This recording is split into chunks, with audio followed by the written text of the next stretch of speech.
Grab ವಿಚಾರ ಇವತ್ತು ನಿನ್ನೆದಲ್ಲ ಭಾಳ ದಿನದಿಂದ ಚರ್ಚೆ ಆಗ್ತಾ ಇದೆ. ಇವತ್ತು ಸದನ ಕೂಡ ಸದ್ದು ಮಾಡಿ ಸರ್ 48 ಜನ ಪ್ರಕರಣ ಅಂತ ಹೇಳ್ತಿದ್ದಾರೆ. ಯಾರು ಹೇಳಿದರು? ರಾಜಣ್ಣ ಅವರೇ ಸದನದಲ್ಲಿ ರಾಜಣ್ಣ ಜೋಡಿ ಮಾತಾಡ್ತೀನಿ. ಈ ರೀತಿ ಆಗ್ತಿರೋದು ಎಷ್ಟು ನೋಡಿ ಸರಿ ಅಂತೀರಿ ಸರ್? ಸರಿ ಅಲ್ಲ, ಇಂಥ ಮಾಡಬಾರ್ದು. It's not good. ಸರ್ಕಾರ CBI ತನಿಖೆ ಕೊಡ್ತಾನೆ ಸರ್?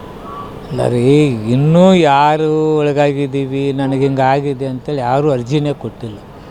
ಹೋಮ್ ಮಿನಿಸ್ಟ್ರಿಗೋ ಅಥವಾ ಗೃಹ ಇಲಾಖೆಗೆ ಏನಾದರೂ ಅಂಥದ್ದೇನಾದರೂ ಕೊಟ್ಟರೆ ಅದನ್ನು ತನಿಖೆ ಮಾಡೋಕ್ಕೆ ರೆಡಿ ಇದ್ದೀವಿ ಅಂತೇಳಿ ಗೃಹ ಸಚಿವರು ಹೇಳಿದ್ದಾರೆ. ಸತೀಶ್ ಜಾರಕಿಹೊಳಿ ಹೇಳಿದರೆ ಸರ್ 2 ಸಲ ಈ ಥರ ಅಟೆಂಪ್ಟ್ ಆಗಿದೆ, ಇಬ್ಬರ ಮೇಲಾಗಿದೆ ಅಂತ ಹೇಳ್ತಿದ್ದಾರೆ. ಕೇಳೋಣ, ಸಾಹೇಬ್ರ ಜೋಡಿ ಮಾತಾಡ್ತೀನಿ. ನೀವು ಒತ್ತಾಯ ಮಾಡ್ತೀರಿ ಸರ್ ಈ ಥರ ರಾಜಕಾರಣ ಮಾಡೋದು ಸರಿ ಅನ್ಸುತ್ತೆ? ಇದು ರಾಜಕಾರಣ ಮಾಡೋದು ಸರಿಯಲ್ಲ. ಅಂಥದ್ದು ಯಾರ್ಯಾರಿಗಾಗಿದೆ ಅನ್ನೋದು ಏನಾರ ಕೊಟ್ಟ ನಂತರ ತನಿಖೆ ಅಂತೂ ಆಗುತ್ತೆ. ರಾಜಣ್ಣ ಅವ್ರು ಹೇಳಿದ್ರು ಸರ್, ಈಗ CBI ಕೊಡ್ತೀನಿ, ಲಿಖಿತವಾಗಿ ಕಂಪ್ಲೇಂಟ್ ಕೊಡ್ತೀನಿ ಅಂತ ಹೇಳ್ತಿದ್ದಾರೆ. 40 ಜನರದ್ದು ತನಿಖೆ ಮಾಡ್ತೀವಿ, ಉನ್ನತ ಮಟ್ಟ ತನಿಖೆ ಮಾಡ್ತೀವಿ ಅಂತ ಗೃಹ ಸಚಿವರೇ ಹೇಳಿದ್ದಾರೆ.